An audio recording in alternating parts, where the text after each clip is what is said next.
Vamos lá, oitavo. E continuar das nossas aulas, né, semanais. A gente vai agora para o assunto, né, o conteúdo. Primeiro reinado. Isso, semana passada a gente falou um pouco sobre a independência do Brasil.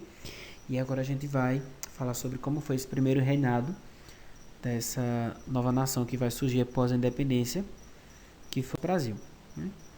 O primeiro reinado, ele vai ocorrer aí de 1822 a 1831. É isso, a gente traz aqui a bandeira nessa imagem do Império, né? Bem bonita, inclusive, parecida um pouco com a nossa, principalmente pela questão do verde e do amarelo, da atual. É isso, a gente vai elencar alguns pontos principais que caracterizaram esse primeiro reinado. Né? Primeiro reinado. O primeiro reinado do Brasil foi o período em que Dom Pedro I foi imperador, né, começando em 82, depois do Grito de Ipiranga, após a independência do país, e que durou de 7 de setembro, que durou até 7 de abril de 1831, quando Dom Pedro abdicou do seu trono, né? Como consolidou a independência, né?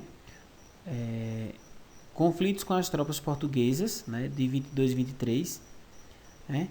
Embates no sul, principalmente Bahia, Maranhão, Pará e Cisplatina, tropas lusitanas, né, derrotadas, esquadra lusitana derrotada, e Maria Quitéria de Jesus, a heroína da independência, que é essa imagem que eu trago aí do lado direito, né? Maria Quitéria de Jesus nasceu em 1792 e faleceu em 1853. Foi uma soldada brasileira que combateu na Bahia pela independência. Foi a primeira mulher a entrar na unidade militar no Brasil. Então é bem interessante a gente trazer a figura dela para esse primeiro reinado, para esse processo de independência. O reconhecimento internacional da independência, né? Como foi esse processo, né?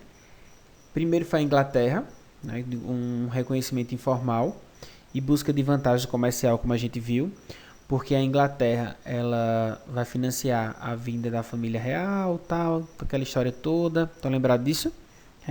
Os Estados Unidos em 1824, por questões ideológicas, né? Principalmente pela questão do todo o território americano. Portugal em 1825, né? E após o reconhecimento português, vários países também reconheceram a independência do Brasil, né? Por que Portugal? Porque Portugal era a metrópole do Brasil. Então ela reconhecendo ficaria bem mais fácil outras nações reconhecerem também. Manutenção da unidade política, né? A fabricação da nação símbolos, né? Bandeira, hino. Então, para se criar a identidade dessa nova nação, algumas coisas já foram pensadas para criar essa unidade. E uma delas foi a bandeira e o hino, né? Um governo monárquico, né? E luta contra a autonomia provincial e centralização do capital. O que seria isso? Aconteceu várias revoltas, né, contra esse primeiro reinado. Então essa a centralização na mão de um único imperador, né? Poucas alterações socioeconômicas. A gente pensar que pouquíssima coisa mudou, né, com a independência, porque ainda continuou a sua organização, só mudou o nome, vamos pensar assim, e a gente deixou de ter uma ligação direta com a metrópole, né? Aí a gente tem o hino de independência do Brasil, é uma melodia sinfônica composta por Dom Pedro I. A gente tem essa imagem e a gente tem a bandeira do Império, a primeira. Monarquia brasileira, né? A monarquia brasileira foi instaurada como forma de governo do país, sendo o único da América do Sul a adaptar esse sistema. Algumas hipóteses surgiram sobre o motivo do Brasil ter se tornado uma monarquia que seria. Por quê? Medo da fragmentação do território brasileiro, caso a república fosse instaurada no país de início à república, né? Então por isso que vai ter essa monarquia, esse braço forte, né? Não havia possibilidade de ocorrer transformações nos status por meio da monarquia, e a elite do Brasil havia sido letrada de acordo com as tradições monárquicas de Portugal. Então o controle estava na mão de poucos. A Constituição da Mandioca, né, de 1823.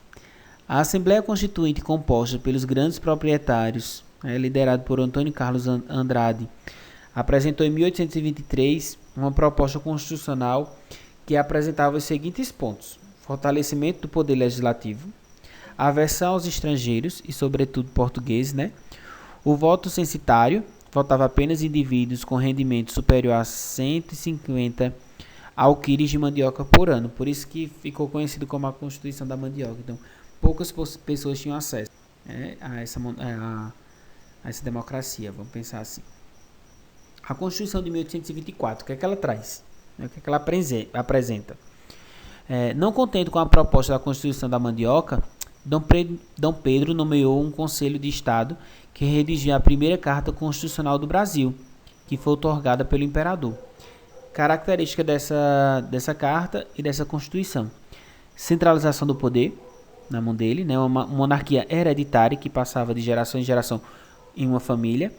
A religião católica ligada ao Estado, quer dizer, a gente tinha no primeiro reinado ainda o poder da Igreja Católica, o voto censitário e 4 poderes. Quais poderes eram esses? Executivo, legislativo, judiciário e moderador. O poder moderador servia como uma espécie de árbitro dos 3 poderes. O rei podia, através das atribuições de moderador, dissolver a Câmara dos Deputados e convocar novas eleições. Escolher os senadores, né, que era um cargo vitalício, através de uma lista dos eleitores. Padroado, segundo a Constituição, a religião oficial do país é a católica. Os padres eram funcionários públicos, pagos pelo Estado, e o rei mediava relações do clero nacional com o Vaticano. Era o padroado, né? Aí a gente vai ter aqui o poder moderador, né, que seria o imperador. Aí a gente vai ter o Conselho de Estado, o Senado. Estão observando essa imagem na parte inferior do lado esquerdo, né? Setinhas, tal. Então, poder moderador. Falei agora há pouco. O que foi a Confederação do Equador, né? Porque esse fato foi importante para a gente destacar aí no primeiro reinado. Em Pernambuco, iniciou um movimento contra o autoritarismo de Dom Pedro I. Devido à excessiva centralização do poder em suas mãos e à outorga da Constituição de 1824, logo outras províncias se juntaram a Pernambuco, como Rio Grande do Norte, Ceará, Paraíba e Alagoas. O que era que eles queriam, né? Quais seriam esses planos contra o imperador? Formar um novo estado, reunindo as províncias do Nordeste, todos esses estados, na verdade, iam ser uma nova província. Montar uma república federalista, né? Inspirava-se no modelo da República dos Estados Unidos, né? Então tinha essa influência, né? Quem seriam os líderes, né? Manuel de Carvalho Paes, Frei Caneca e Cipriano Barata. Aí a imagem assim, do lado direito de marca d'água, a gente tem Frei Caneca.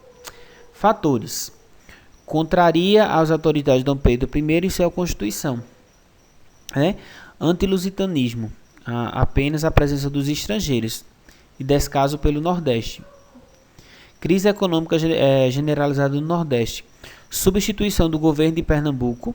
Revolta sufocada pelo Império e líderes fuzilados. Então, isso foram todos os fatores que ocorreram para a Confederação do Equador, que ocorreu em 1824. Outro fator foi a Guerra da Cisplatina, que ocorreu de 1825 a 28, né? Aí a gente tem aqui a província de Cisplatina, né, Rio Grande do Sul, Santa Catarina e São Paulo, né? Em 1816, em meio às lutas de independência do vice-reino do Prata, né, as colônias espanholas, Dom João VI invadiu a região da atual Uruguai, anexando ao território brasileiro a região que passou a ser chamada de Província Cisplatina. Em 1825, sob a influência da Argentina e com a liderança de Lavalleja, né, os uruguaianos iniciaram sua luta para se tornarem independentes do Brasil. O conflito teve fim apenas em 1828, causando um grande gasto ao Império Brasileiro, que não conseguiu manter esta área sob sua influência. Sob mediação da Inglaterra, potência com interesse na região platina, foram feitos tratados e acordos que levaram à criação da República Oriental do Uruguai. Então, o Brasil vai perder esse território lá no sul do país, né? Como ocorreu a queda de Dom Pedro I em 1831? Aí tem Dom Pedro I aqui até de máscara, tá vendo a pandemia? Lembrando a gente para a gente sempre usar a máscara, né? Que a gente ainda está em meio a essa pandemia. Com crise nas exportações, né, fraca arrecadação do Estado, dívidas, revoltas e guerras, o primeiro reinado foi um período de grande crise para o país, né, de bastante movimentação. Motivos de abdicação. Por que o Dom Pedro I vai sair? Né? Por isso, porque ele vai deixar o trono. Gastos com a Guerra de Cisplatina, né, foi um dos fatores. Uma crise econômica, né, inflação e quebra do Banco do Brasil em 1829. E falta de apoio dos militares, foi muito importante esse terceiro ponto. Né? Ele não tinha mais esse apoio das forças militares. Né? Com o autoritarismo de Dom Pedro, com o fracasso de seu governo e o crescimento das oposições, o imperador é obrigado a abdicar do trono em 1831. Ele abdica, né, ele sai do trono para assumir o trono português e deixa no Brasil seu filho, Dom Pedro, de apenas 5 anos. Né? Então, lembrado que lá a Constituição dizia que era hereditária, tal, passava de um membro para outro da família. Então, quando ele vai para Portugal, ele deixa o filho dele com apenas 5 anos. A Assembleia assume o poder no que seria o período mais turbulento da história imperial, que seria o período regencial. Sobre esse período regencial, a gente vai ver isso na próxima aula. Eu espero que vocês tenham gostado dessa aula, né?